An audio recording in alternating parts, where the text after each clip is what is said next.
এর জন্য যার অশেষ অনুগ্রহে পৃথিবীর সর্বোৎকৃষ্ট স্থান, আল্লাহর পবিত্র ঘর, মুত্তাকিদের ঘর, যে মহান রব এই ঘরে আমাদেরকে উপস্থিত হওয়ার তৌফিক দান করেছেন, তার শুকরিয়া আদায় করে আলহামদুলিল্লাহ। দরুদ ও সালাম বর্ষিত বিশ্ব মানবতার মুক্তির দূত, যার আগমনে বিশ্ব থেকে বিদায় নিয়েছিল অন্যায়, অত্যাচার, জুলুম, ব্যভিচার, পাপাচার, অনাচার, মুহাম্মদুর রাসূলুল্লাহ সাল্লাল্লাহু আলাইহি ওয়াসাল্লাম।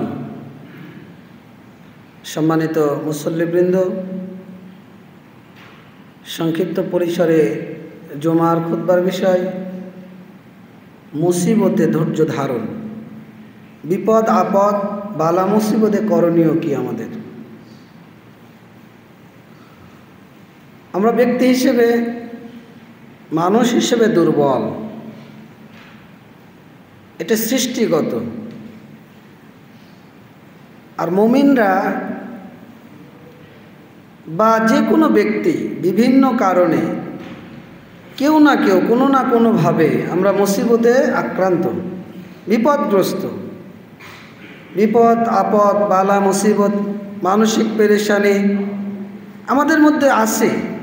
প্রত্যেকটা মানুষের সাথে এটা সম্পৃক্ত। দেখেন, আপনি নিজেকে নিয়ে এবং নিজের পরিবারকে নিয়ে চিন্তা করেন। হয় আপনি অসুস্থ, নাহলে আপনার পারিবারিকভাবে আপনার ছেলে বা মেয়ে বা বউ কেউ অসুস্থ, অথবা বিপদগ্রস্ত বা অন্য কোনো টেনশন পেরেশানির মধ্যে আপনি আছেন। প্রত্যেকটা মানুষ বা প্রত্যেকটা পরিবারের কোনো না কোনো সদস্য এই পেরেশানিতে থাকে। এই অবস্থাতে আমাদের করণীয়টা কি? আসলে কেন এটা হয়, বিশেষ করে মুমিনদের জন্য? আল্লাহ রাব্বুল আলামিন আল কোরআনে বহু জায়গায়, রাসূল সাল্লাল্লাহু আলাইহি সাল্লাম তার সহিহ সুন্নাহর মধ্যে আমাদেরকে এ বিষয়ে সতর্ক সাবধান করেছেন এবং এর প্রতিদানের আশা বা নিশ্চয়তা আমাদেরকে প্রদানও করেছেন। আলহামদুলিল্লাহ।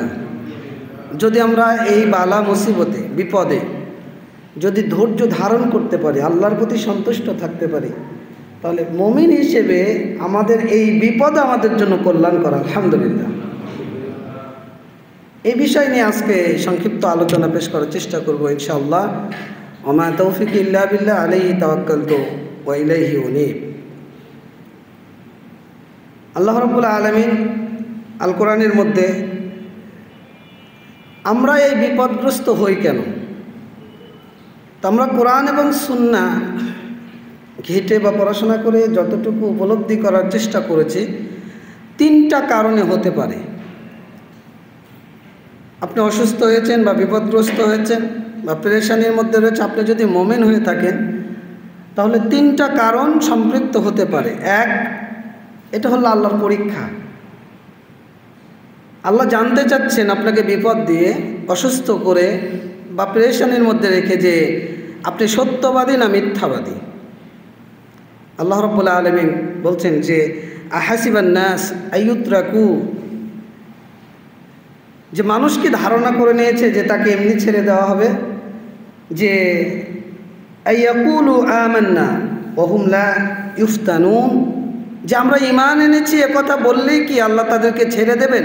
মানুষকে এটা ধারণা করেছে, অথচ তারা পরীক্ষায় পতিত হবে না, আল্লাহ তাদেরকে পরীক্ষায় ফেলবেন না। এরপর আল্লাহ রাব্বুল আলামিন বলছেন ওয়ালাকাদ ফাতান্নাল্লাযীনা মিন ক্বাবলিহিম, তাদের পূর্বে আমরা বহু জাতিকে বা বহু মানুষকে আমরা পরীক্ষা নিয়েছি, পরীক্ষায় ফেলেছি, ফিতনায় ফেলেছি। কেন? আল্লাহ বলছেন ফালিয়ালামান্নাল্লাহুল্লাযীনা সাদাকু, আল্লাহ এর মাধ্যমে জানতে চাচ্ছেন যে কে সত্যবাদী আর কে মিথ্যাবাদী, কে হকপন্থী। হককে ধরার কারণে, সুন্নাহকে আঁকড়ে ধরার কারণে আপনি বিপদগ্রস্ত হয়েছেন। জেল জুলুম, মানুষের কটু কথা বা বিভিন্ন আঘাত, অশ্রাব্য ভাষায় গালিগালাজ, আপনি আঘাতপ্রাপ্ত হচ্ছেন। তা আল্লাহ জানতে চাচ্ছেন যে এর মাধ্যমে আপনি ধৈর্য ধরে সত্যবাদীতে রূপান্তরিত হতে পারেন কিনা, বা সত্যবাদী হিসেবে আপনি থাকতে পারেন কিনা, না মিথ্যাবাদী হিসেবে আবার আপনি পরিগণিত হন কিনা। এটা একটা কারণ আপনার আমার বিপদের। আল্লাহ রাব্বুল আলামিন বলছেন সূরা আনকাবুত 2 এবং 3 নম্বর আয়াত, এরপরে সূরা বাকারা 214 নম্বর আয়াত, আল্লাহ রাব্বুল আলামিন বলেন, আম হাসিবতুম আন তাদখুলুল জান্নাহ ওয়ালাম্মা ইয়াতিকুম মাথালুল লাযিনা খালাউ মিন ক্বাবলিকুম মাসসাতহুমুল বা'সা ওয়াদ-দাররাউ ওয়াযুলজিলু হাত্তা ইয়াকুলু। আল্লাহ বলছেন, তোমরা কি ধারণা করে নিয়েছো, আম হাসিবতুম আন তাদখুলুল জান্নাহ, যে তোমরা জান্নাতে প্রবেশ করবে, তোমরা কি এটা নিশ্চিত হয়েছো, ধারণা করে নিয়েছো? অথচ তোমাদের পূর্বে যারা এসেছিল তাদের মতো বাসা অদ্দররা, তোমাদেরকে বিপদ বালা মুসিবত এগুলো আক্রান্ত করেনি বা আক্রান্ত হওনি তোমরা, তার আগেই তোমরা ধারণা করে নিয়েছো যে তোমরা জান্নাতে প্রবেশ করবে। অসুল জিলু, এমনকি তারা প্রকম্পিত হয়েছিল, শাস্তি নির্যাতন নিষ্পেষণ, এমনকি নবী রাসূল এবং তার সাথীরা বলতে বাধ্য হয়েছিল, মাতা নাসরুল্লাহ, আল্লাহ সাহায্য কখন আসবে। বিভিন্ন এলাকায় যারা সহি আকীদা সালাফি মানহাজকে যারা আঁকড়ে ধরে বা ধরেছে পৃথিবীর আনাচে কানাচে, দেখবেন যে তারা বিভিন্নভাবে কোণঠাসা, তারা বিপদগ্রস্ত, কাউকে বাড়ি থেকে বের করে দিয়েছে, কাউকে নির্যাতন করা হচ্ছে, কাউকে কটু কথা বলা হচ্ছে। তো এই যে বিপদ, তো এই আল্লাহর পরীক্ষা, যে আল্লাহ আপনাকে দেখছেন যে আপনি ধৈর্য ধরতে পারেন কিনা, সত্যবাদীতে পরিণত হতে পারেন কিনা। 2 নম্বর যে কারণ সেটি হলো যে আপনি সবুরকারী কিনা, এটা আল্লাহ পরীক্ষা করছেন যে আপনার ধৈর্যের সীমাটা কতটুকু। আপনি এই মসজিদের মধ্যে 500 মানুষ সালাত পড়ে, আপনি একাই সুন্নাহ অনুযায়ী সালাত পড়েন, এখন 500 মানুষ আপনাকে বাঁকা চোখে দেখে, এখন আপনার ধৈর্যের বারটা কতটুকু যে আপনি সুন্নাহ নিয়ে একাই টিকে থাকবেন না, 500 মানুষের সাথে মিলেমিশে আপনি সুন্নাহকে পরিত্যাগ করবেন। এটা একটা ধৈর্যের কারণ না, ধৈর্যের পরীক্ষা কিনা। তা আল্লাহ এই ধৈর্যশীলকে পরীক্ষা করার জন্য ফিতনায় ফেলে। আল্লাহ রাব্বুল আলামিন বলছেন যে আম হাসিবতুম আন তাদখুলুল জান্নাহ ওয়ালাম্মা ইয়া'লামিল্লাহু আল্লাযীনা জাহাদু মিনকুম ওয়া ইয়া'লামাস সাবিরিন, যে তোমরা কি ধারণা করেছো যে তোমরা জান্নাতে প্রবেশ করবে, অথচ আল্লাহ রাব্বুল আলামিন জানলেন না তোমাদের মধ্যে কে জিহাদকারী আর কে ধৈর্য ধারণকারী। জিহাদ মানে প্রবৃত্তির বিরুদ্ধে জিহাদ, প্রবৃত্তির যে লালসা রয়েছে, দুনিয়ার যে চাহিদা রয়েছে, জৈবিক যে চাহিদা রয়েছে, এই দুনিয়াদার থেকে নিজেকে পৃথক করা, নফসের বিরুদ্ধে জিহাদ করে, বাতিলের বিরুদ্ধে জিহাদ করে, অন্যায়ের বিরুদ্ধে জিহাদ করে, সত্য সুন্নাহ তাওহীদের ওপর অবিচল থেকে ধৈর্য ধারণ করা। আল্লাহ এটা পরীক্ষা করবেন যে আপনি কতটুকু করতে পারছেন। 3 নম্বর কারণ সেটা হলো আমরা বিপদগ্রস্ত হয়ে অনেকাংশে আমাদের পাপের কারণে। পরিবারের সদস্য একজন সালাফ বড় বিদ্বান, তিনি বলছেন যে আমার দ্বারা কোনো পাপ সংঘটিত হলে আমি এর প্রভাবটা আমার পরিবারে উপলব্ধি করতাম। মানে হয়তো বা পরিবারে কেউ অসুস্থ হয়ে পড়েছে বা কোনো বালা মুসিবত আক্রান্ত হয়েছে, অথবা পরিবারের উপর কোনো বিপদের প্রভাব পড়ে গেছে, এটা আমি তখনই অনুভব করতাম যখন আমার দ্বারা কোনো পাপ সংঘটিত হতো। তা আমাদের ওপর বিপদ আসে একটা অন্যতম কারণ হলো আল্লাহ বড় শাস্তি দেওয়ার পূর্বে ছোট ছোট শাস্তি আপনাকে দেন, যাতে করে আপনি এই পাপ থেকে তওবা ইস্তেগফার করে আবার দ্বীনের পথে, আল্লাহর পথে ফিরে আসেন। আপনি অ্যাক্সিডেন্ট করেছেন, হঠাৎ স্ট্রোক করেছেন, প্যারালাইজড হয়ে পড়েছেন, ব্রেন স্ট্রোক করেছেন, বা আপনার পরিবারের কোনো সদস্য কোনো বিপদগ্রস্ত হয়েছে, আল্লাহ এর মাধ্যমে চাচ্ছেন যে আপনি যেন আপনার পাপ অপরাধ অসৎ পথ থেকে ফিরে এসে তওবা ইস্তেগফার করে আল্লাহর দিকে নিজেকে রুজু করেন। আল্লাহ রাব্বুল আলামিন বলছেন যে সূরা রুম 41 নম্বর আয়াত, যাহারাল ফাসাদু ফিল বাররি ওয়াল বাহরি বিমা কাসাবাত আইদিন নাস, জমিনে বিপর্যয় ছড়িয়ে পড়েছে, এটা মানুষের কৃতকর্মের ফল। এই যে আমাদের দেশে অনাবৃষ্টি শুরু হয়েছে, কত মানুষের হাহাকার, সালাতুল ইস্তিসকা আদায়, আল্লাহর কাছে প্রার্থনা, জুমার সালাতে ইমামরা, আলেমরা, সাধারণ মুসল্লিরা, আপনারও চাওয়া ছিল, আমারও চাওয়া ছিল যে আল্লাহ বৃষ্টি দাও। তো এই যে বিপদ, কেন এটা হয়েছে? রাসূল বলছেন যে যারা জাকাত দেয় না, জাকাত না দেওয়ার কারণে এই অনাবৃষ্টি হয়। আমাদের দেশে লক্ষ লক্ষ মানুষ, কোটি কোটি মানুষ যারা কোটি কোটি টাকার মালিক, আপনার বেড়াতে, এই বেড়া পৌরসভার যদি জাকাতদাতারা যদি জাকাত বের করে এই বেড়া বন্টন করতো, তাহলে বেড়াতে কোনো ফকির মিসকিন থাকতো না। এটা বাস্তবতা। আর এটা না হওয়ার কারণ হলো এই অনাবৃষ্টি। তাহলে বলছেন যে মানুষ তার নিজের ইনকাম, জহারাল ফাসাদু ফিল বাররি ওয়াল বাহর বিমা কাসাবাত আইদিন নাস, মানুষ নিজে উপার্জন করেছে এই বিপর্যয়টা। আল্লাহ রাব্বুল আলামিন বলছেন যে লিউযীকাহুম বা'দাল্লাযী আমিলু লাআল্লাহুম ইয়ারজিউন, আল্লাহ এই কৃতকর্মের দরুন তাদেরকে শাস্তি আচ্ছাদন করাতে চায়। কেন? যাতে করে তারা ফিরে আসে। এরপরে আল্লাহ রাব্বুল আলামিন সূরা সাজদার মধ্যে উল্লেখ করেছেন 21 নম্বর আয়াত, যে ওয়ালানুযীকান্নাহুম মিনাল আযাবিল আদনা দুনাল আযাবিল আকবার লাআল্লাহুম ইয়ারজিউন। আল্লাহ বড় শাস্তি দেওয়ার পূর্বে লঘু শাস্তি দেন, হালকা শাস্তি দেন, যাতে করে তারা কি করে? ফিরে আসে। আল্লাহ বলছেন অবশ্যই ওয়ালানুযীকান্নাহুম মিনাল আযাবিল আদনা দুনাল আযাবিল আকবার, বড় শাস্তির পূর্বে আমি তাদেরকে লঘু শাস্তি আচ্ছাদন করাবো, তাদেরকে আমি শাস্তি দিব, লাআল্লাহুম ইয়ারজিউন, যাতে করে তারা ফিরে আসে। তাহলে আপনার উপর যদি কোনো বিপদ আসে, আপনার পরিবারে কোনো বিপদ আসে, বালা মুসিবতে আক্রান্ত হন, অসুস্থ হয়ে পড়েন, তাহলে আপনাকে উপলব্ধি করতে হবে আমার তিনটার মধ্যে যে কোনো একটা কারণ রয়েছে। হয় আল্লাহ আমাকে পরীক্ষায় ফেলছেন যে আমি উত্তীর্ণ হতে পারি কিনা, না হয় আল্লাহ আমাকে ধৈর্য ধারণকারী মুজাহিদ কিনা এটা পরীক্ষা করছেন, যে আমি নফসের বিরুদ্ধে, এই সমাজের বিরুদ্ধে, এই জাহেলিয়াতের বিরুদ্ধে, আমি মানুষের এই রচিত থিওরি, মানব রচিত বিধানের বিরুদ্ধে নিজেকে যুদ্ধ ঘোষণা করে সহিহ সুন্নাহ তাওহীদের উপর নিজেকে প্রতিষ্ঠিত করতে পারি কিনা আল্লাহ এটা দেখছেন। না হলে বুঝতে হবে যে আমার কোনো অপরাধ, পরিবারের কোনো অপরাধের কারণে, সমাজের কোনো অপরাধের কারণে আমাদের এই শাস্তিটা আল্লাহ আমাকে দিচ্ছে, যাতে করে আমি ফিরে আসি, উপলব্ধি করি। এখন আপনার আমার করণীয়টা কি? আমরা তো অধিকাংশই এই রোগে আক্রান্ত।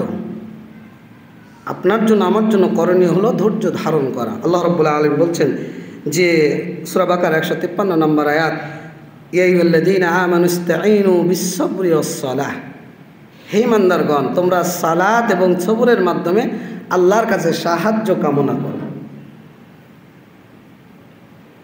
একটা হলো ইস্তেআনা আর একটা হলো ইস্তেগাসা। সাহায্য দুই প্রকার। একটা হলো স্বাভাবিক সাহায্য, যেটা আমি আপনি সবসময় চাই, ইয়্যাকা না'বুদু ওয়া ইয়্যাকা নাস্তাঈন, আল্লাহ তোমারই ইবাদত করি, তুমি আমাদেরকে কি করো? তোমার ইবাদত করার জন্য সাহায্য কর, তৌফিক দান করো। আল্লাহ তৌফিক না দিলে আপনি ইবাদত করতে সক্ষম হবেন না। এই জন্য আল্লাহ তৌফিক চাইতে হয়, প্রত্যেক দিন 17 বার করে আপনি চান। এটা হলো সাধারণ চাওয়া, সাধারণ সাহায্য। আর ইস্তেগাসা হলো বিপদগ্রস্ত হলে সাহায্য চাওয়া। বিপদে পড়েছেন, যমুনাতে পদ্মাতে ঢুকে গেছেন, ঝড় উঠেছে, নৌকাও মনে করেন এদিক ওদিক, এখন কি করবেন? সাহায্য চাইবেন কার কাছে? কার কাছে? নাকি শাহজাদপুরের মাজারের কাছে? এটা হলো ইস্তেগাসা। আল্লাহ বলছেন তোমরা যদি বিপদে হোক, বালা মুসিবত হোক, যেখানেই হোক, যেভাবেই হোক, ইস্তাঈনু বিস-সাবরি ওয়াস-সালাহ, তোমরা সালাতের মাধ্যমে চাও, ধৈর্য ধারণের মাধ্যমে চাও আল্লাহর সাহায্য। এরপরে আল্লাহ রাব্বুল আলামিন বলছেন যে ইন্নাল্লাহা মা'আস-সাবিরিন, কেননা আল্লাহ রয়েছেন কাদের সাথে? যারা ধৈর্যশীল, যারা ধৈর্য ধারণ করতে পারে, আল্লাহ তাদের সাথে রয়েছেন। এজন্য অনেক সময় রাসূল সাল্লাল্লাহু আলাইহি সাল্লাম যখন কোনো বিষয়ে চিন্তিত হতেন, রাসূল সাল্লাল্লাহু আলাইহি সাল্লাম সাথে সাথে সালাত আদায় করতেন। আপনি বিপদে পড়েছেন, কোনো বিপদ হঠাৎ এসে গেছে, আপনি সালাতে দাঁড়িয়ে যান, আল্লাহর কাছে সাহায্য চান। রাসূল বললেন যে হুযায়ফা রাদিয়াল্লাহু আনহু বলছেন যে কানা নবী সাল্লাল্লাহু আলাইহি সাল্লাম ইযা হাযাবাহু আমরুন সাল্লা। আবু দাউদে হাদিস এসেছে 1319 নম্বর, যে রাসূল কোনো বিষয় চিন্তিত হলে, যখন চিন্তাগ্রস্ত হতেন, সাথে সাথে তিনি সালাতে দাঁড়িয়ে যেতেন। এজন্য আপনার আমার উচিত যে আমরা যখন কোনো পেরেশানিতে পড়ব, তখন আমাদের সালাতে দাঁড়িয়ে যাওয়া উচিত। আল্লাহ রাব্বুল আলামিন আপনার মাল, আপনার সম্পদ, আপনার সন্তান, আপনার নাফস, আপনার ক্ষেত খামার, ফসল ফলাদি, এগুলোর পরীক্ষা নেবেন, ক্ষতি দিয়ে, ধ্বংস দিয়ে। আল্লাহ রাব্বুল আলামিন বলছেন সূরা বাকারা 155, 56, 57 নম্বর আয়াত যে ওয়ালানাবলুয়ান্নাকুম বিশাইইন মিনাল খাউফি ওয়াল জুই ওয়া নাকসিম মিনাল আমওয়ালি ওয়াল আনফুসি ওয়াস সামারাত ওয়া বাশশিরিস সাবিরিন। আল্লাহ রাব্বুল আলামিন বলেন যে অবশ্যই আমি তোমাদেরকে পরীক্ষা করব মিনাল খাউফ, ভীতি দিয়ে, ভয় দিয়ে, ক্ষুধা দিয়ে, ওয়া নাকসিম মিনাল আমওয়ালি ওয়াল আনফুস, সম্পদ এবং জীবন বিনষ্টের মাধ্যমে, অসামারত, ফসলাদির বিনষ্টের মাধ্যমে আমি তোমাদেরকে অবশ্যই অবশ্যই পরীক্ষা করব। আপনি 1 কোটি টাকার মালিক, হঠাৎ রাতারাতি আপনার শেষ। আমাদের দেশে ঘটেছে না ঘটেনি? বহু ঘটেছে। আবার অনেক মানুষ, খেটে খাওয়া মানুষ, আল্লাহ তাকে কোটিপতি করেছেন। আবার রাতারাতি কোনো কোটিপতিকে আল্লাহ শেষ করে দিয়েছেন। তো এই যে রাতারাতি আপনার সন্তানকে আল্লাহ নিয়ে নিয়েছেন, রাতারাতি আপনার পরিবারের কোনো সদস্যকে আল্লাহ নিয়ে নিয়েছেন, তা আল্লাহ বলছেন অবশ্যই আমি তাদেরকে পরীক্ষা করব, ক্ষুধা দিয়ে, যন্ত্রণা দিয়ে, কষ্ট দিয়ে, জীবন দিয়ে, সম্পদের বিনষ্ট দিয়ে, ফল ফলসের বিনষ্ট দিয়ে। এরপর আল্লাহ বলছেন ওয়াবাশশিরিস সাবিরিন, হে মুহাম্মদ সাল্লাল্লাহু আলাইহি ওয়াসাল্লাম, যারা ধৈর্য ধারণকারী আপনি তাদেরকে সুসংবাদ দান করুন। সুবহানাল্লাহ, ধৈর্যের কত প্রতিদান। এরপর আল্লাহ বলছেন আল্লাযীনা ইযা আসাবাতহুম মুসিবাহ ক্বালু ইন্না লিল্লাহি ওয়া ইন্না ইলাইহি রাজিউন। মুমিন ব্যক্তি যখন কোনো মুসিবতে আক্রান্ত হয়, বিপদগ্রস্ত হয়, তখন তারা বলে আল্লাহর প্রতি সন্তুষ্ট যে আমরা আল্লাহর জন্য নিশ্চয় আমরা আল্লাহর দিকে প্রত্যাবর্তন। আর যারা দুনিয়াদার, যাদের প্রতি ঈমান নাই, যাদের মধ্যে ঈমান নাই, আমল নাই, তারা এটাকে কিছুই মনে করে না, আসছে আবার যাবে। অথবা মনে করেন কারো হলে গালি দেবে যে ঠিকই হয়েছে, আমি যদি আওয়ামী লীগ হয়তো বিএনপির যদি কোথায় বলবো ঠিকই হয়েছে। এটা আমাদের কালচার, কিন্তু আমি জানি না আপনি বিপদগ্রস্ত হয়েছেন কেন, এটা আমি জানি না। অতএব যে বিষয়ে আমি জানি না সে বিষয়ে আমার মন্তব্য করা উচিত নয়। কেন আল্লাহ আপনাকে পরীক্ষায় ফেলবেন বা ফেলেছেন এটা আমার জানা নেই, জানে কে? এই জন্য কোনো মুমিন, কোনো ভাই, কোনো মুসলিম বিপদগ্রস্ত হলে তার জন্য ক্ষমা চাইতে হয়, তার জন্য দোয়া করতে হয়। কেন ওই বিপদটা আপনারও হতে পারে, ফেরেশতারা আপনার জন্য দোয়া করবে। কালচার পরিবর্তন করতে হবে আমাদের। এরপর আল্লাহ রাব্বুল আলামিন বলছেন সূরা লোকমান, আপনি আপনার সন্তানকে, পরিবারকে এই নাসিহা করেছেন কিনা আমার জানা নেই, যে ধৈর্য যে ধরতে হয়। লোকমান হাকিম তার সন্তানকে বলছে যে ইয়া বুনাইয়া আকিমিস সালাহ ওয়ামরু বিল মারুফ ওয়ানহা আনিল মুনকার ওয়াসবির আলা মা আসাবাক ইন্না যালিকা মিন আজমিল উমুর। সন্তানকে ডেকে বলছে আকিমিস সালাহ, তুমি সালাত কায়েম করো, ওমরু বিল মারুফ, সৎ কাজের আদেশ দাও, ওয়ানহা আনিল মুনকার, অসৎ কাজ থেকে বিরত থাকো, ওয়াসবির আলা মা আসাবাক, তোমার উপর যদি বিপদ আসে তাহলে ধৈর্য ধারণ করো, ইন্না যালিকা মিন আজমিল উমুর, ধৈর্য ধারণ সর্বোৎকৃষ্ট সুদৃঢ় একটা বিষয়, সুদৃঢ় একটা কাজ। আল্লাহ রাব্বুল আলামিন সূরা আল ইমরান 186 নম্বর আয়াত, আমরা ইসলামী বিদ্বেষী ইহুদি, খ্রিস্টান, অমুসলিম, মুশরিক, কাফের এদের কাছ থেকে অনেক সময় কষ্টদায়ক কথা শুনি, কটু বিষয় শুনি, আমরা কষ্ট পাই, মুমিনরা কষ্ট পায়। তো এখানেও যদি আপনি ধৈর্য ধারণ করেন, তাকে অবলম্বন করেন, তো এটাও সুদৃঢ় একটা কাজ। আল্লাহ রাব্বুল আলামিন বলছেন যে লাতুবলাউন্না ফি আমওয়ালিকুম ওয়া আনফুসিকুম, তোমরা তোমাদের নাফস এবং মালের পরীক্ষায় পতিত হবে, অবশ্যই আল্লাহ পরীক্ষা করবেন। এরপরে আল্লাহ বলছেন যে ওয়ালা তাসমাউন্না মিনাল্লাযীনা উতুল কিতাব মিন ক্বাবলিকুম ওয়া মিনাল্লাযীনা আশরাকু আদান কাসীরা, ইহুদি খ্রিস্টানরা এবং মুশরিকদের কাছ থেকে তোমরা অনেক কষ্টদায়ক বিষয় জানবে বা শুনবে বা পাবে। আল্লাহ রাব্বুল আলামিন বলছেন ওয়া ইন তাসবিরু ওয়া তাত্তাকু, যদি তোমরা ধৈর্য ধরো এবং তাকে অবলম্বন করো তাহলে ফা ইন্না যালিকা মিন আজমিল উমুর, এটা একটা সুদৃঢ় বিষয় যদি আমরা ধৈর্য ধারণ করতে পারি। ধৈর্যের প্রতিদান অনেক। রাসূল সাল্লাল্লাহু আলাইহি ওয়াসাল্লাম, আল্লাহ রাব্বুল আলামিন তার মাধ্যমে জানিয়ে দিচ্ছেন সূরা জুমার 10 নম্বর আয়াত, ইন্নামা ইউআফফাস সাবিরুনা আজরাহুম বিগাইরি হিসাব, যারা ধৈর্য ধারণ করে তাদের প্রতিদান অসংখ্য অগণিত, বিগয়রি হিসাব, যার হিসাব আমি আপনি কল্পনাও করতে পারি না। আল্লাহ কত দেবেন, সুবহানাল্লাহ। আল্লাহ রাব্বুল আলামিন, আমরা অনেক সময় এমনভাবে বিপদগ্রস্ত হই, মনে করেন আপনি অ্যাক্সিডেন্ট করেছেন, আপনার একটা অঙ্গ শেষ, কষ্ট পাচ্ছেন, তো আপনি অনেক সময় মৃত্যু কামনা করেন, বা কোনো পেরেশানিতে পড়লেই আপনি মৃত্যু কামনা করেন, মৃত্যুটা চান। তা আসলে ইসলামের বিধান হলো এইভাবে মৃত্যু কামনা করা উচিত নয়। কেন জানেন? আল্লাহ রাসূল আমাদেরকে এই আদবটা শিক্ষা দিচ্ছেন। রাসূল সাল্লাল্লাহু আলাইহি ওয়াসাল্লাম বলছেন যে লা ইয়াতামান্নায়ান্না আহাদুকুমুল মাউত লিদুররিন নাজালা বিহি, কোনো বিপদে পড়লে তোমাদের মৃত্যু কামনা করা উচিত নয়। কেন? ফাইন কানা লাবুদ্দা মুতামান্নিয়ান ফালিয়াকুল, যদি মৃত্যু কামনা করতেই হয় তাহলে তোমরা বলো যে আল্লাহুম্মা আহিনি মা কানাতিল হায়াত খায়রান লি, আল্লাহ তুমি আমাকে জীবন দাও যদি আমার জীবনটা আমার জন্য কল্যাণকর হয়, আর তুমি আমাদেরকে মৃত্যু দাও ওয়াতাওয়াফানি ইযা কানাতিল ওয়াফাতু খায়রান লি, আর তুমি আমাকে মৃত্যু দাও যদি মৃত্যুটা আমার জন্য আল্লাহ কল্যাণকর হয়। সুবহানাল্লাহ, বুঝেননি মনে হয়? জীবনটা বেঁচে থাকলে যদি আমার কল্যাণ হয় আমার জীবনের জন্য, আমার জন্য, তাহলে তুমি আমাকে জীবন দাও, জীবিত রাখো, আর যদি মৃত্যুটাই আমার জন্য কল্যাণ করা হয় তাহলে আল্লাহ তুমি আমাকে নিয়ে নাও। কেন জানেন? হাদিসটি আসছে সহিহ বুখারী 5671 নম্বর। আল্লাহ রাসূল বলছেন সহিহ বুখারীর 5673 নম্বরে হাদিসে যে লা ইয়াতামান্নায়ান্না আহাদুকুমুল মাউত, যে তোমরা মৃত্যু কামনা করো না। ফাইন কানা মুহসিনান ফালাআল্লাহু ইয়াজিদা ফি হাসানাতিহি, যে ব্যক্তি মৃত্যু কামনা করছে ওই ব্যক্তি যদি মুহসিন হয়, সৎকর্মশীল হয়, মুমিন হয়, আমলে সালেহ সম্পাদনকারী হয়, তাহলে সে আমলে সালেহ বেশি বেশি করার আল্লাহ তাকে তৌফিক দিবে। সুবহানাল্লাহ।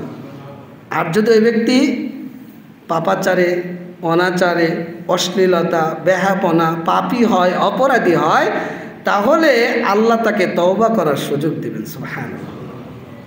অথচ আমরা না জেনে একটুতেই মৃত্যু কামনা করি, যে মরণটা হলেই ভালো হতো। সন্তানের অত্যাচারে অনেক পিতামাতা অতিষ্ঠ হয়ে বাধ্য হয়ে অনেক সময় বলে যে মরাই ভালো ছিল। এটা উচিত না, কারণ মুহসিন হলে নেকিটা বাড়ার সুযোগ রয়েছে, আর পাপী হলে ক্ষমা পাওয়ার সুযোগ রয়েছে।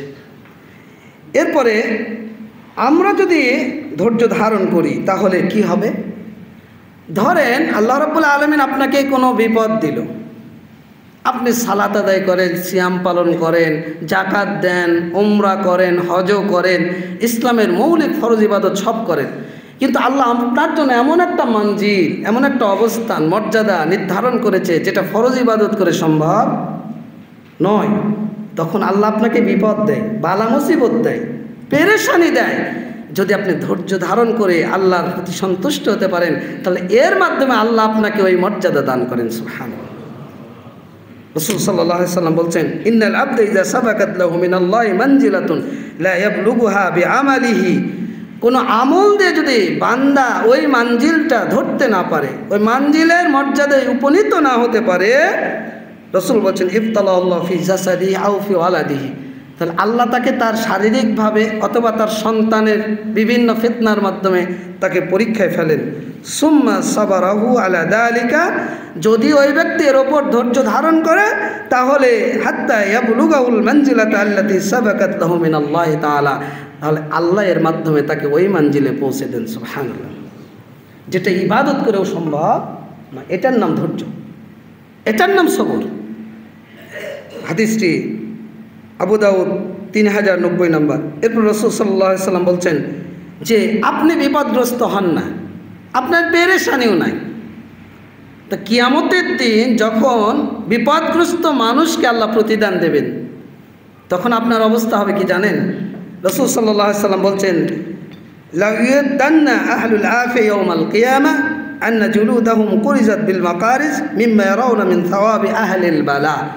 যখন আল্লাহ রাব্বুল আলামিন বিপদগ্রস্তদেরকে প্রতিদান দেবেন দুনিয়াতে যারা বালা মুসিবতে আক্রান্ত হয়নি এই ব্যক্তিরা কামনা করবে যে কাশি দিয়ে শরীরটাকে রক্তাক্ত করার তারা ইচ্ছা পোষণ করবে, কারণ এই দৃশ্যটা তারা সহ্য করতে পারবে না। তার মানে বিপদ যদি আপনার উপর আসে, বলেন এটা কল্যাণকর না অকল্যাণকর? এটা কল্যাণকর। রাসূল সাল্লাল্লাহু আলাইহি সাল্লাম বলছেন, মা মিন মুসিবাতিন তুসিবুল মুসলিমা ইল্লা কাফফারাল্লাহু বিআনহু হাত্তা শাওকাতি ইউশাকুহা। মুমিন ব্যক্তি যখন, মা মিন মুসিবাতিন তুসিবুল মুসলিম, কোনো মুসলিম যখন মুসিবতে আক্রান্ত হয় তার জন্য এটা কাফফারা হয়ে যায় গুনার জন্য। সুবহানাল্লাহ। এমনকি যদি তার পায়ে কাঁটা বিদ্ধ করে, কাঁটা কি খুব বড় জিনিস না ছোট জিনিস? ছোট জিনিস। রাসূল বলছেন হাত্তা শাওকাতি ইউশাকুহা, এমনকি যদি কাঁটাও তাকে বিদ্ধ করে পায়ে, এর কারণেও যদি ওই ব্যক্তি ধৈর্য ধারণ করে তাহলে এটা তার গুনার জন্য কাফফারা হয়ে যাবে। সুবহানাল্লাহ। হাদিসটি এসেছে সহিহ বুখারী 5640 নম্বর। এরপর রাসূল সাল্লাল্লাহু আলাইহি সাল্লাম বলছেন যে সহিহ বুখারীর 5645 নম্বর হাদিস, মান ইউরিদুল্লাহু বিহি খায়রান ইউসিব মিনহু, আল্লাহ যার কল্যাণ চান তাকে বিপদগ্রস্ত করেন, তাকে বালা মুসিবতে আক্রান্ত করেন আল্লাহ পরীক্ষা করার জন্য আপনার ধৈর্য কতটুকু, আল্লাহর প্রতি আপনি সন্তুষ্ট হতে পেরেছেন কিনা। কাব রাদিয়াল্লাহু আনহু যখন তিনি হাদিসগুলো জানলেন যে বিপদে ধৈর্য ধারণ বা অসুস্থ হলে ধৈর্য ধারণ করলে এমন এমন প্রতিদান, তো তিনি রাসূল সাল্লাল্লাহু আলাইহি সাল্লামকে জিজ্ঞেস করছেন যে আল্লাহ রাসূল মুসিবত যদি কম হয় তবুও কি? আল্লাহ রাসূল বললেন যে এমন কি যদি কাঁটা কিংবা তার চাইতে বড় কিছু যদি তোমাকে বিদ্ধ করে তাহলে এর ওপরও যদি তুমি ধৈর্য ধারণ করো তাহলে আল্লাহ তোমাকে এত প্রতিদান। তখন কাব বলছেন যে আল্লাহ যেন কাবকে সর্বদা জ্বরে আক্রান্ত করে, তবে ফরজ যে ইবাদত সালাত, সিয়াম, জাকাত, হজ, উমরা, এই মৌলিক ইবাদত পালন করতে যেন কোনো ঘাটতি না হয়। তো সাহাবীরা বলছেন এরপর থেকে কাবের গায়ে হাত দিলে আগুনের মতো মানে কি তাপটার অনুভব তারা করতো। সুবহানাল্লাহ। আবার আপনি এটা চাইেন না, এটা তার জন্য আলাদা। এটা মুসিবতে আক্রান্ত হলে যে ফজিলত, ধৈর্য ধারণ করলে যে আল্লাহর পক্ষ থেকে প্রতিদান, এই হাদিসটি এসেছে ইমাম জাহাবি তার সিয়ার ও আলামুন নুবালা 3য় খণ্ড 238 পৃষ্ঠা এবং আবু আবদুল্লাহ মাকদিসি তার তিব সনদ হাসানে তিনি হাদিসটা নিয়ে এসেছেন। এরপর রাসূল সাল্লাল্লাহু আলাইহি সাল্লাম বলছেন সহিহ বুখারীর 5664 নম্বর হাদিস, মা মিন মুসলিমিন ইউসিবু আদান শাওকাতুন ফামা ফাওকাহা, কোনো মুসলিম যদি মুসিবতে আক্রান্ত হয়, কষ্টে পতিত হয়, এমনকি একটা কাঁটা বা তার চাইতে বড় কিছু, ইল্লা হাত্তাল্লাহু লাহু বিহি কামা তুহাত্তু শাজারাতু ওয়ারাকাহা, গাছ যেমন তার পাতাগুলো ঝরিয়ে দেয়, গাছ থেকে যেমন পাতা ঝরে একবারে গাছ পাতাহীন হয়ে যায়, ঠিক মুমিনরা মুসিবতে আক্রান্ত হলে তার গুনাহগুলো এইভাবে ঝরিয়ে যায়। সুবহানাল্লাহ। আল্লাহ তার গুনাহ মিটিয়ে দেন। রাসূল সাল্লাল্লাহু আলাইহি সাল্লাম সেই হাদিস সহিহ বুখারীর 5664 নম্বর হাদিস। এরপরে মুসনাদে আহমদ 6825 নম্বর হাদিস, রাসূল বলছেন মা মিন মুসলিমিন ইউসাবু ফি জাসাদিহি ইল্লা আমারাল্লাহু তাআলা আল হাফাজাতা উকতুবু লিআবদি ফি কুল্লি ইয়াওমিন ওয়া লাইলাতিন মিনাল খায়রি মা কানা ইয়ামালু মা দামা মাহবুসান। আল্লাহ রাসূল বলছেন যে কোনো মুসলিম যদি মুসিবতে আক্রান্ত শারীরিকভাবে, আপনি প্রত্যেক দিন ফজরের সালাতে আসেন, তো শারীরিকভাবে আপনি হঠাৎ করে প্যারালাইজড হলেন বা পায়ে ব্যথা পেলেন বা মুসিবতে আক্রান্ত হলেন, মসজিদে আসতে পারছেন না, এমন আমাদের মাঝে হয় না? হয় না?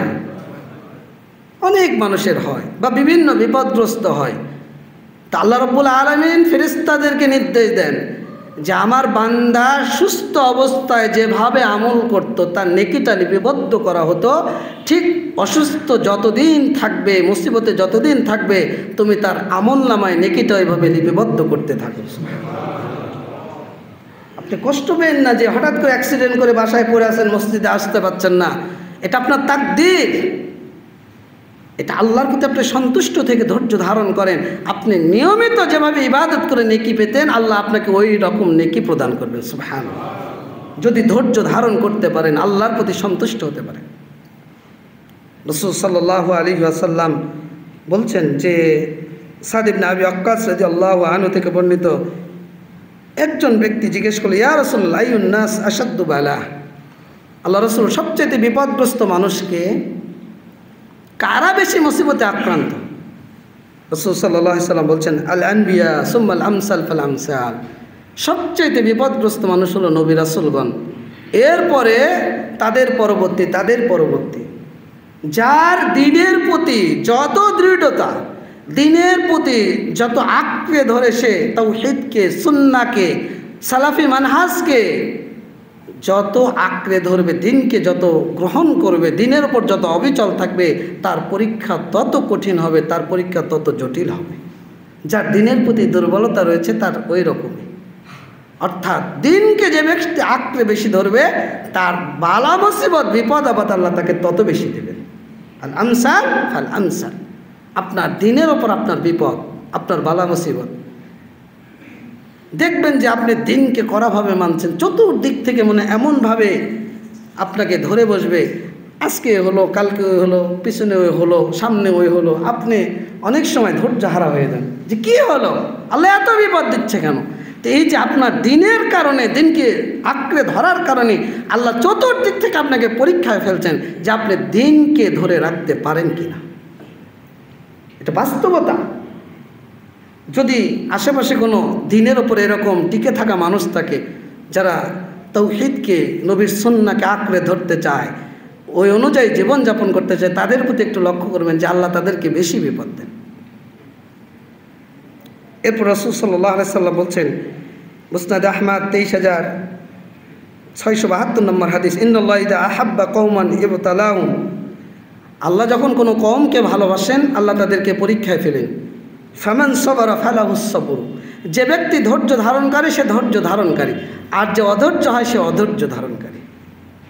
এরপর রাসূল সাল্লাল্লাহু আলাইহি সাল্লাম একজন মহিলা উম্মে সায়েব, সহিহ মুসলিম 2575 নম্বর হাদিস, আল্লাহ রাসূল উম্মে সায়েবের নিকট প্রবেশ করলেন, তো তিনি জ্বরে কাঁপছেন, তুজাফজিফিন, আমরা জ্বর হলে অনেক সময় এমনভাবে কাঁপি, তিনি কাঁপছেন। আল্লাহ রাসূল বলছেন যে তোমার কি হলো, তুমি কাঁপছো কেন?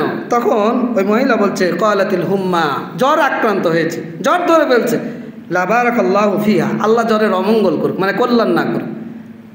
তা আল্লাহ রাসূল সাল্লাল্লাহু আলাইহি সাল্লাম বলছেন, লা তুশাব্বিল হুম্মা, তুমি এই জ্বরকে গালি দিও না। আমরা অনেক সময় অসুস্থ হলে অধৈর্য হয়ে গালি দিই।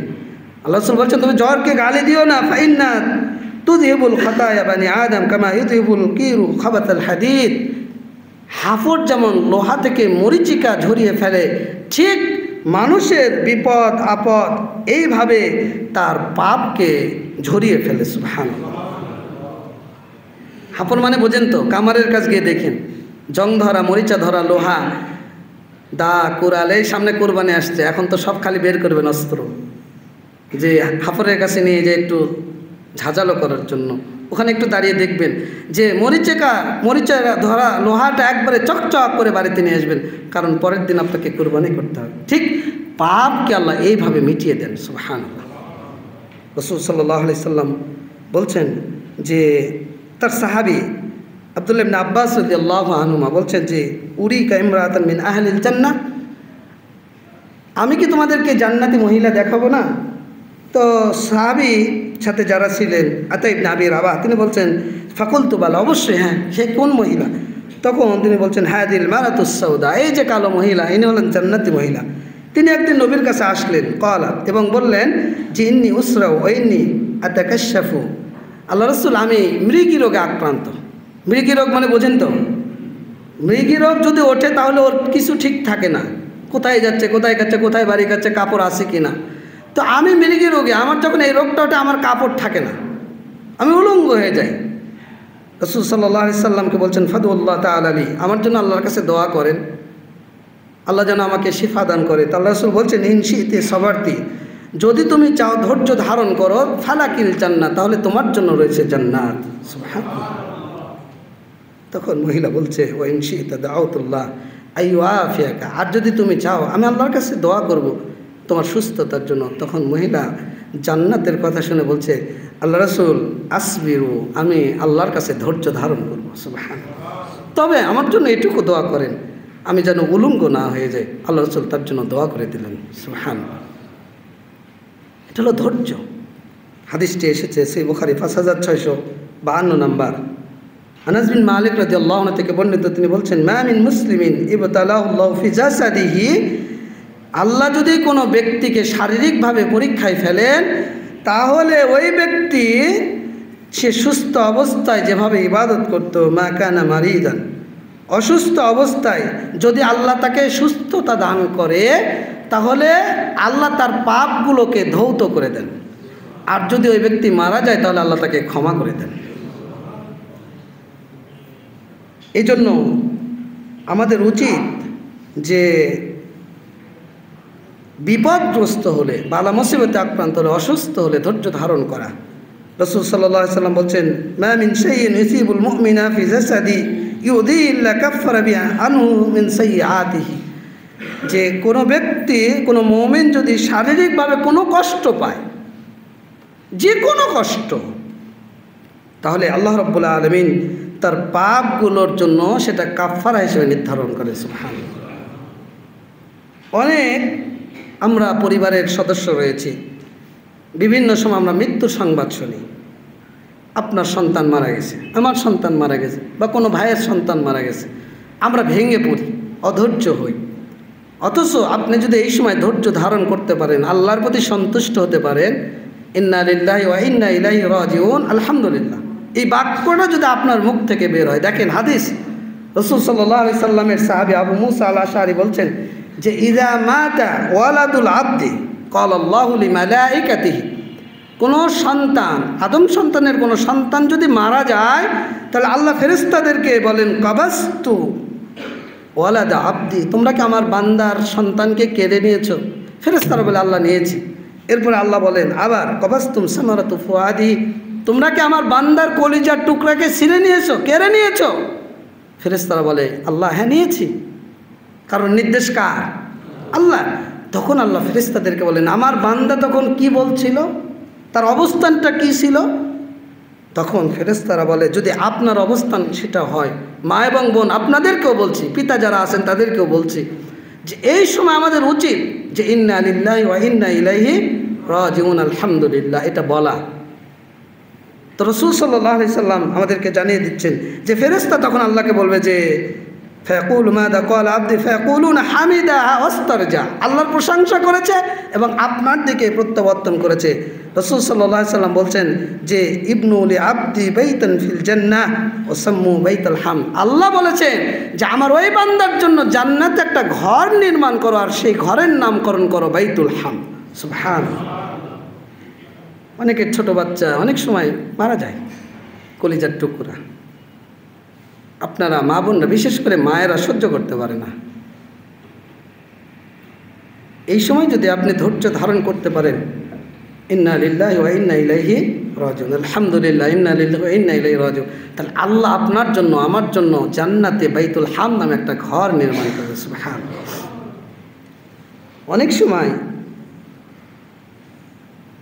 অপরিপক্ক সন্তান পেটের মধ্যে এসেছে, মা অনেক কষ্ট অনুভব করে।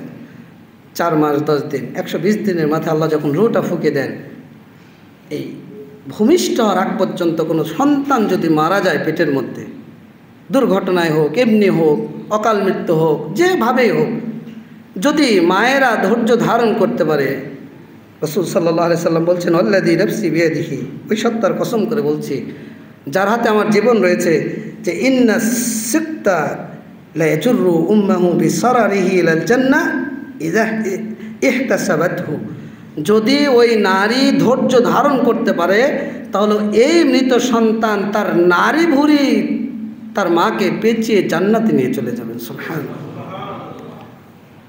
চিন্তা করতে পারেন আপনি, শুধু ধৈর্য ধারণ করে আল্লাহর এই সিদ্ধান্তের প্রতি সন্তুষ্ট। সন্তান দেওয়ার মালিক কে? বলেন, সন্তান দেওয়ার মালিক কে? আল্লাহ। সন্তান নেওয়ার মালিক আল্লাহ। আপনি আমি শুধু দুনিয়ার ভয়ে, খাওয়াবো কি, এই ভয়ে বিয়ে করি না।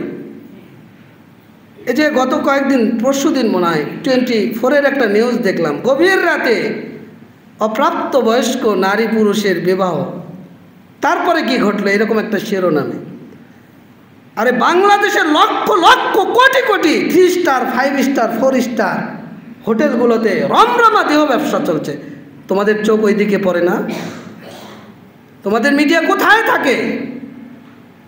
অবৈধ সন্তান মেডিকেলের পরে, মেডিকেলের পিছনে, ডাস্টবিনে অহরহ প্রত্যেকটা দিন ঘটনা ঘটছে, তোমাদের মিডিয়া কোথায় থাকে? আর একজন যুবক তার দিনকে হেফাজত করার জন্য যখন বিবাহ উপযুক্ত বয়সে বিয়ে করতে চায়, তোমরা তখন অপ্রাপ্ত বয়স্ক বলে মিডিয়াতে রিপোর্ট করো। হাজার হাজার সন্তানকে এই গর্ভপাত নষ্ট করে দেয়, মানে সন্তান নষ্ট করা হচ্ছে, মেরে ফেলা হচ্ছে। অথচ কিয়ামতের দিন আল্লাহ প্রশ্ন করবেন যে বিআইয়ি দাম্মিন কুতিলাত, কি কারণে তুমি তাকে হত্যা করেছিলে, কোন অপরাধের কারণে? সেই দিন এই মানুষগুলো কোনো জবাব দিতে পারবে না। তো মাদেরকে বলবো যে এরকম ঘটনা যদি কারো ঘটে, তাহলে দুঃখ না করে, কষ্ট না পেয়ে ধৈর্য ধারণ করতে হবে। তাহলে এর প্রতিদান দেবেন কে? আল্লাহ। অনেক মা বোন রয়েছে, ভাই বোন রয়েছে যারা 2 চক্ষু হারিয়ে ফেলেছে। হয়তোবা ধরেন জন্মগত অন্ধ, অথবা জন্মের পর অন্ধ হয়ে গেছে। এই যে ইস্তেসকার সালাত আদায় করতে গিয়ে সম্ভবত কুষ্টিয়ার দিকে এক অন্ধ হাফেজ, ভিডিওটা ভাইরাল হয়েছে, এমনভাবে আকুতি করছিলেন যে আল্লাহ, এই 2 চোখ কোনোদিন অপরাধ, কোনো মেয়েকে দেখেনি, কোনো মেয়ের চেহারাকে দেখেনি, কোনো পাপকে সে দেখেনি। আল্লাহ, এই চোখের ওসিলায় আমি আজকে তোমার কাছে বৃষ্টি চাচ্ছি, যে চোখ কোনোদিন পাপ করেনি। তো যাদের চোখ হারিয়ে যায়, ওই বোনরা, ওই ভাইরা, ওই বাবারাই বোঝে চোখের কত মূল্য। আর আপনি আমি বুঝি না, এই জন্যই তো টিভির সামনে গিয়ে ওই ন্যাংটা মেয়েদের গান বাজনা, নাটক, সিনেমা নিয়ে পড়ে থাকি। অথচ আল্লাহ রাসূল প্রত্যেক দিন আপনাকে এর নিরাপত্তার জন্য দোয়া করতে বলেছে। আল্লাহুম্মা আফিনি ফি বাদানি, আল্লাহুম্মা আফিনি ফি সামি, আল্লাহুম্মা আফিনি ফি বাসারি। আল্লাহ, তুমি আমার চোখের নিরাপত্তা দান করো। নিরাপত্তা চাওয়ার অর্থ আপনি টিভির সামনে বসে অশ্লীলতা, ওই দেহ ব্যবসা, ওই পতিতাদের নাটক সিনেমা নিয়ে পড়ে থাকবেন? তো যারা চক্ষু হারিয়ে ধৈর্য ধারণ করে, রাসূল সাল্লাল্লাহু আলাইহি সাল্লাম তাদের কথা বলছেন। যে ইবরাজ ইবনে সারিয়া রাদিয়াল্লাহু আনহু থেকে বর্ণিত, তিনি বলছেন যে আমার রব বলেছেন, আল্লাহ রাসূল বলছেন, আমার রব বলেছেন, ইযা কবাসতুম মিন আবদি কারিমাতাইহি ওয়া হুয়া বিহিমা যানীন, আমি আমার যে বান্দার 2টা সম্মানের, যে সম্মানিত 2টা চক্ষুকে নিয়ে আমি লাম আরদালাহু সাওয়াবান তুনাল জান্নাহ, যদি ধৈর্য ধারণ করে ওই ব্যক্তি, ওই নারী, তাহলে আমি জান্নাত ছাড়া তাকে অন্য কিছু দিয়ে সন্তুষ্ট হতে পারি। সুবহানাল্লাহ। তার মানে যাদের চোখ হারিয়েছে তারা যদি এটার উপর ধৈর্য ধারণ করতে পারে, আল্লাহ তাদের জন্য জান্নাত দেবেন। সুবহানাল্লাহ। হাদিসটি এসেছে সহিহ ইবনে হিব্বান 2931 নম্বর হাদিস। এজন্য আমরা যারা অসুস্থ হয়ে পড়ব, বিপদে আক্রান্ত হব, এই অসুস্থ অবস্থায় যারা ধৈর্য ধারণ করব, তাদের প্রতিদান আল্লাহর কাছে অসংখ্য। হাদিস আসছে শাদ্দাদ ইবনে আওস রাদিয়াল্লাহু আনহু থেকে বর্ণিত যে 2 জন ব্যক্তি একজন অসুস্থ ব্যক্তির সেবা করার জন্য উপস্থিত হলো। ফাকাল লাহু কাইফা আসাবতা, তো অসুস্থ ব্যক্তিকে গিয়ে জিজ্ঞেস করছে যে তুমি কেমন আছো, তোমার অবস্থাটা কেমন? তখন উনি বলছেন আসাবতু বিনিআমাতিন, আমি আল্লাহর রহমতে ভালো আছি, আলহামদুলিল্লাহ। মনে করেন সে তার আল্লাহর প্রশংসা করে বলছে আমি ভালো আছি। ফাকাল লাহু শাদ্দাদ রাদিয়াল্লাহু আনহু বলছেন আফশির বিকাফফারাতি সাইয়্যাত ওয়া হাত্তাল খাতায়া, তুমি তোমার পাপের কারণে কাফফারা এবং তোমার গুনাহ মেটানোর সুসংবাদ নিয়ে নাও। সেটা কি?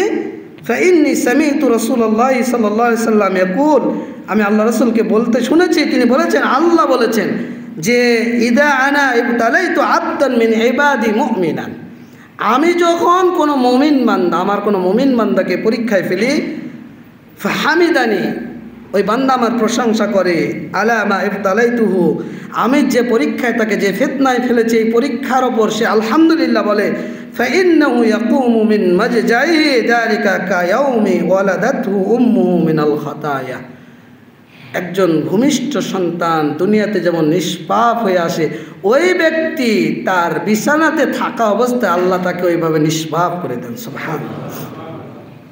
যদি ধৈর্য ধারণ করে আল্লাহর প্রতি সন্তুষ্ট হতে পারে, এটা আল্লাহর প্রতিদান, ধৈর্য ধারণকারীদের প্রতিদান। যে ওয়াইদা মারিস্তু ফাহুয়া ইয়াশফিনি, আমরা যখন অসুস্থ হই আমাদেরকে শেফা দান করে কে? বলেন, শেফা দান করে কে? তা আপনি কবিরাজের কাছে দৌড়ান কেন তাবিজ নেওয়ার জন্য? বা মাজারেই কেন যান আপনি বাবার কাছে?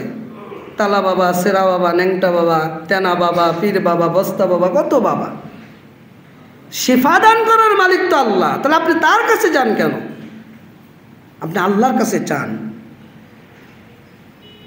কোনোদিন যার অসুখ হয়নি, বিপদে পড়েনি, এরা হলো জাহান্নামী। হাদিসটা শুনে অবাক হচ্ছেন, তাই না?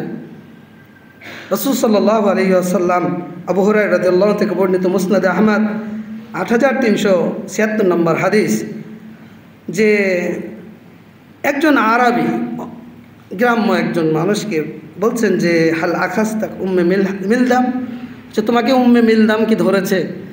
তো উম্মে মিলদাম কি এটা জানে না। তো বলছে যে উম্মে মিলদাম আবার কি? তা আল্লাহ রাসূল বলে হাররুন বাইনাল জিলদি আল্লাহ, আমাদের জ্বর হয় না? আমাদের জ্বর হয় না? হয় না। জ্বর হলো এই যে চামড়া এবং গোস্ত এর মাঝখানে একটা তাপ, এটার নাম হলো জ্বর। এটাকে হুম্মা বলা হয় বা উম্মে মিলদাম, দুটাই বলা হয়। তো আল্লাহ রাসূল তাকে বলছেন যে তোমাকে কি সুদিতা, মাথা ব্যথা ধরেছে? তো হচ্ছে সুদিতা কী জিনিস? ওমা সুদা, সুদা কী জিনিস? আল্লাহ রাসূল বললেন যে রিহুন তাতারিজু ফির রাসি তাজরিবুল উরুক, বলছে মাথার মধ্যে একটা বাতাস, মাথার মধ্যে একটা বাতাস ঢোকে আর একটা রোগ শিরা উপশিরা বাড়ি খায়, এটার নাম হলো মাথা ব্যথা। তো বলছে এই রোগ কি তোমাকে কখনো অ্যাটাক করেছে, ধরেছে? বলছে না। তা আল্লাহ রাসূল সাল্লাল্লাহু আলাইহি সাল্লাম সাহাবীদেরকে বলছেন মান সাররাহু আয়ানজুরা ইলা রাজুলিন মিন আহলিল নার ফালয়ানজুরু, বলছে তোমরা যদি কোনো জাহান্নামী ব্যক্তিকে দেখে আনন্দ পেতে চাও তাহলে ওর দিকে তাকাও, হলো জাহান্নামী। তার মানে বোঝা গেল যে যারা বিপদগ্রস্ত হয় না, অসুস্থ হয় না, এই মানুষরা হলো জাহান্নামীদের লক্ষণ। এখন যদি আপনি বিপদগ্রস্ত হন, আল্লাহর প্রতি সন্তুষ্ট হবেন না অসন্তুষ্ট হবেন?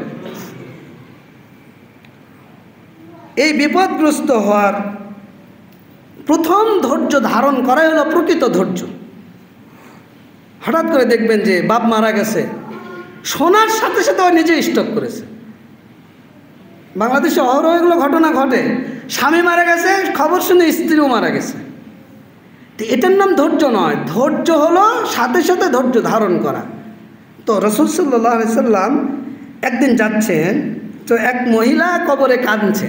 তা আল্লাহ রাসূল বলছেন যে ইত্তাকিল্লাহ ওয়াসবিরি, তুমি আল্লাহকে ভয় করো, ধৈর্য ধারণ করো। তো মহিলা রেগে গেছে, রেগে যে বলছেন যে লাম তুসিবি মুসিবাতি, বলছে আমি যে মুসিবতে পড়েছি তুমি তো ওই মুসিবতে পড়োনি, তুমি যাও।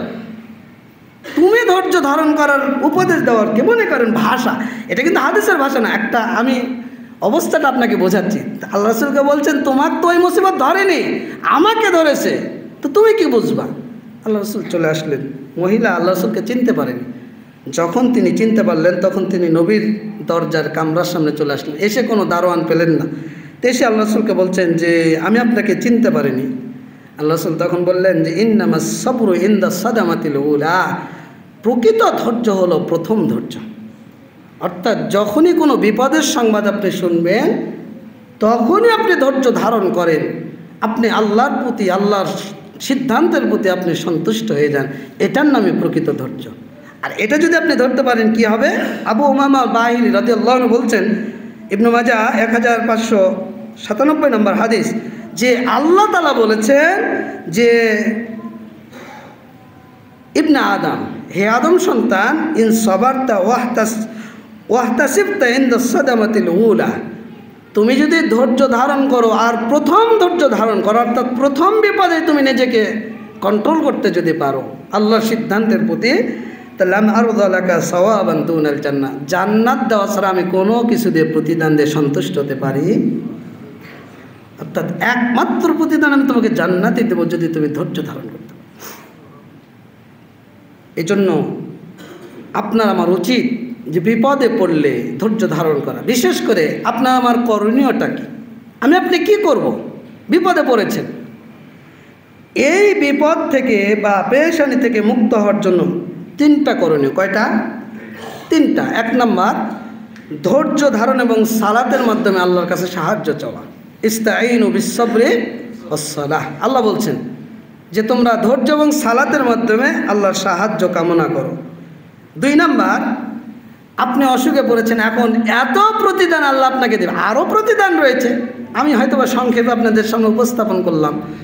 তা আপনি কি চিকিৎসা করবেন না যে আমার পা পচে গেছে, যাক আল্লাহর জন্য জান্নাত দেবে, আপনি কি বসে থাকবেন? জি না। প্রত্যেক অসুখের জন্য আল্লাহ ঔষধ তৈরি করে দিয়েছে, তা দাও।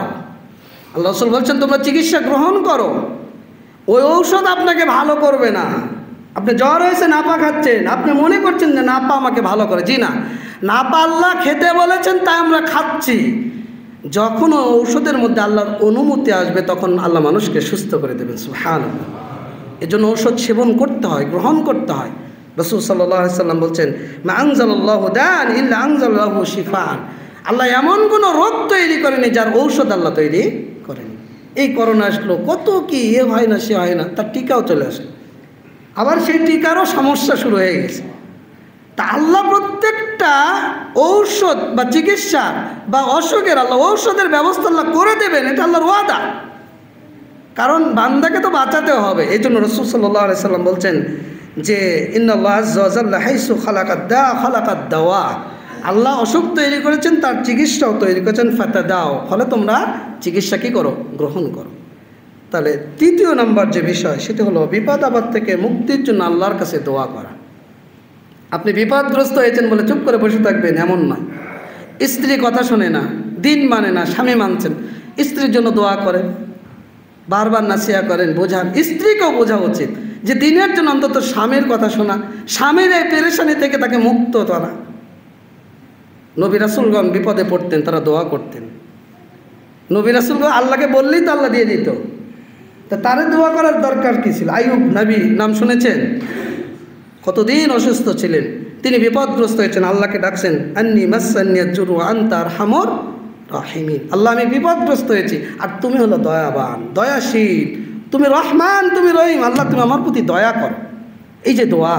ইউনূস আলাইহিস সালাম মাছের পেটে গেলেন, আল্লাহকে কি বললেন? বলেন কি বললেন? সমাজে দোয়া ইউনূস নামে পরিচিত, বলেন লা ইলাহা ইল্লা আনতা সুবহানাকা ইন্নী কুনতু মিনাজ জালিমিন। আল্লাহকে ডাকলেন, আল্লাহ তুমি ছাড়া ইলাহ নেই, আমি বিপদগ্রস্ত। রাসূল বলছেন কেউ যদি এই দোয়া পরে কোনো কিছু কামনা করে আল্লাহ তাকে তা দিয়ে দেন, সুবহানাল্লাহ। এই জন্য রাসূল সাল্লাল্লাহু আলাইহি সাল্লাম বিপদগ্রস্ত হলে বিভিন্ন সময় আল্লাহ রাসূল দোয়া করতেন, ইয়া হাইয়্যু ইয়া কাইয়্যুম আস্তাগীস, ইয়া হাইয়্যু ইয়া কাইয়্যুম বিরহমাতিকা আস্তাগীস, লা ইলাহা ইল্লাল্লাহুল আযীমুল হালিম, লা ইলাহা ইল্লাল্লাহু রাব্বুল আরশিল আযীম, লা ইলাহা ইল্লাল্লাহু রাব্বুস সামাওয়াতি ওয়া রাব্বুল আরদি ওয়া রাব্বুল আরশিল কারীম। এরপর রাসূল সাল্লাল্লাহু আলাইহি সাল্লাম বিভিন্ন সময় বিভিন্ন দোয়া করতেন। আপনি বিপদগ্রস্ত হন, আল্লাহুম্মা আজিরনি ফি মুসিবাতি ওয়াখলুফ লি খায়রাম মিনহা, আল্লাহর কাছে দোয়া করেন যে আল্লাহ আমি বিপদগ্রস্ত হয়েছি, এর চাইতে কল্যাণকর তুমি আমাকে দান করো। এই দোয়া যদি আপনি পড়েন, যে বিপদে পড়েছেন আল্লাহ তার চাইতে কল্যাণকর দান করবেন আপনাকে। সুবহানাল্লাহ বলবেন না? উম্মে সালামা, স্বামী আবু সালামা মারা গেলেন, আল্লাহ রাসূল বলেছেন কেউ যদি এই দোয়া পড়ে আল্লাহ তার চাইতে উত্তমটা তাকে দান করে। তো উম্মে সালামা দোয়া করছে আল্লাহুম্মা আজিরনি ফি মুসিবাতি ওয়াখলুফ লি খায়রাম মিনহা, দোয়া পরে আর বলে যে আল্লাহ কি আবু সালামার চাইতে কাউকে দেবেন? এমন কেউ আছে যে আবু সালামার চাইতে উত্তম মানুষ আমি পাবো? দেখেন আল্লাহর দয়া, দোয়ার বরকত। রাসূল সাল্লাল্লাহু আলাইহি সাল্লামের সাহাবীরা বা উম্মে সালামা হাদিসটা বর্ণনা করছেন যে আমার ইদ্যত যখন শেষ, যেই দিন শেষ হয়েছে, আসমান থেকে আল্লাহ রাসূলকে নির্দেশ দিয়েছেন, আল্লাহ রাসূল নিজে গিয়ে উম্মে সালামাকে বিবাহের প্রস্তাব দিয়েছেন, সুবহানাল্লাহ। এবার বলেন তো উম্মে সালামার অবস্থাটা কেমন হবে? আবু সালামা উত্তম না নবী মুহাম্মদ সাল্লাল্লাহু আলাইহি সাল্লাম উত্তম? এই দোয়ার মাধ্যমে তিনি উম্মে সালামা আবু সালামার চাইতে সর্বোত্তম, পৃথিবীর শ্রেষ্ঠ মানুষ, নবী রাসূলদের শ্রেষ্ঠ নবী মুহাম্মদ রাসূলুল্লাহ সাল্লাল্লাহু আলাইহি সাল্লামকে স্বামী হিসেবে পেলেন। আলহামদুলিল্লাহ। আপনাকে দোয়া করতে হবে। কয়েকদিন আগে এক ভাই আমাকে ফোন করেছে যে ভাই দোয়া তো করি কবুল হয় না। তাকে আমি বললাম যে আপনি কি দোয়া করলেই কবুল হবে? দোয়া করতে হবে, দোয়ার আদব রয়েছে, দোয়ার বৈশিষ্ট্য রয়েছে। আপনি এখন পাপ করেন আর দোয়া করেন, বলেন তো দোয়া কবুল হবে? হারাম খান আর দোয়া করেন, আপনার পকেট থেকে বেরিয়ে যায় না। ব্যাংকের আপনি সুদি কারবারের সাথে সম্পৃক্ত, আপনার যে ব্যবসাতে হারাম সম্পৃক্ত, চাঁদাবাজি, লুটতারাজ, এগুলো করে, বালুর ব্যবসা, জমির ব্যবসা, নদী দখল, এগুলো ব্যবসা করে আপনি জীবনযাপন করেন। আপনি যদি কারো জমি ছিনিয়ে নিয়ে চাঁদাবাজি, এই টেন্ডারবাজি করে আপনি আল্লাহর কাছে সারাদিন হাত তুলে দোয়া করেন, বলেন তো আল্লাহ কবুল করবে? কারণ দেহটা তো হারাম দিয়ে গঠিত। এজন্য এই বিপদগ্রস্ত হলে আপনাকে দোয়া করতে হবে। এই যে ফজরের পর, মাগরিবের পর প্রায় 30টার অধিক বিষয় আমরা আল্লাহর কাছে চাই। আমি জানি না এই জুমার দিনে মসজিদ ভর্তি মুসল্লি, ফজরে কয়জন মুসল্লি আমরা মসজিদে এসেছি। রাসূল সাল্লাল্লাহু আলাইহি সাল্লাম, আমরা তো অসুস্থ হলেই এই যে চৌধুরী ক্লিনিকে দৌড় দেব, যে অর্থোপেডিস্টের ডাক্তার দেখাতে, বুক ব্যথা করছে, ইসিজি করা লাগবে, যে হার্টের কোনো সমস্যা হলো কিনা। অথচ রাসূল আপনাকে শিক্ষা দিচ্ছে যে তুমি ফজরের পর বলো, আল্লাহুম্মা আফিনি ফি বাদানি, আল্লাহুম্মা আফিনি ফি সামি, আল্লাহুম্মা আফিনি ফি বাসারি। আল্লাহ তুমি আমার দেহকে সুরক্ষা দান করো, তুমি আমার শ্রবণ শক্তি সুরক্ষা দাও, নিরাপত্তা দাও, তুমি আমার দৃষ্টি শক্তি নিরাপত্তা দাও। আল্লাহ তুমি আমার কুফরি, তুমি আমার অভাব অনটন, এগুলো থেকে আমাকে হেফাজত করো। কয়দিন চান? ফজরের পর আল্লাহ রাসূল শিক্ষা দিয়েছেন, আল্লাহুম্মা ইন্নী আসআলুকাল আফিয়া ফিদ দুনিয়া ওয়াল আখিরাহ, আল্লাহুম্মা ইন্নী আসআলুকাল আফওয়া ওয়াল আফিয়া ফি দীনি ওয়া দুনিয়া ওয়া মালি ওয়া আহলি। আল্লাহ তুমি আমার দিন, তুমি আমার দুনিয়া, তুমি আমার আহাল, তুমি আমার মাল, এগুলো নিরাপত্তা দান করো। চাইছেন কয়দিন? আল্লাহ রাসূল বলছেন, বিসমিল্লাহিল্লাযী লা ইয়াদুররু মা ইসমিহি। কেউ যদি 3 বার পড়ে তাহলে সারা দিনের মধ্যে হঠাৎ বিপদ থেকে আল্লাহ তাকে হেফাজত করবেন। সুবহানাল্লাহ। কয়দিন চাইছেন? আল্লাহ রাসূল বলছেন, সূরা ইখলাস 3 বার, সূরা নাস 3 বার, সূরা ফালাক 3 বার। কেউ যদি ফজরের পর পড়ে সারা দিনের ইয়াকফিকা মিন কুল্লি শাইইন, হঠাৎ বিপদ বালা মুসিবতের জন্য এই 3টা সূরা তার জন্য যথেষ্ট হয়ে যাবে। সুবহানাল্লাহ। তো দোয়া চাইতে হবে আল্লাহর কাছে। আল্লাহ রাসূল শিক্ষা দিয়েছেন। অতএব আসুন আমরা এই বিপদ থেকে, বালা মুসিবত থেকে নিজেদেরকে হেফাজত করার জন্য যে আল্লাহর দেওয়া যে প্রদত্ত বিধান, এই বিধানের আলোকে আমরা আল্লাহর কাছে চাই, আল্লাহ তুমি আমাদেরকে এই বিপদগ্রস্ত হয়ে ধৈর্য ধারণ করার তৌফিক দান করো। যে কারণে আল্লাহ তুমি আমাদেরকে বিপদ দাও, আমরা যেন সেই কারণটা বা সেই পরীক্ষায় কৃতকার্য হতে পারি, তুমি আমাদেরকে সেই তৌফিক দান করো। এবং এই বিপদ থেকে পরিত্রাণের যে উপায় তোমার কাছে চাওয়া, অসুস্থ থেকে চিকিৎসা করে সেবা নেওয়া এবং দোয়ার মাধ্যমে আমরা যেন এখান থেকে পরিত্রাণ লাভ করি, আল্লাহ তুমি আমাদেরকে সেই তৌফিক দান করো। আমিন। বারাকাল্লাহু লানা ওয়া লাকুম।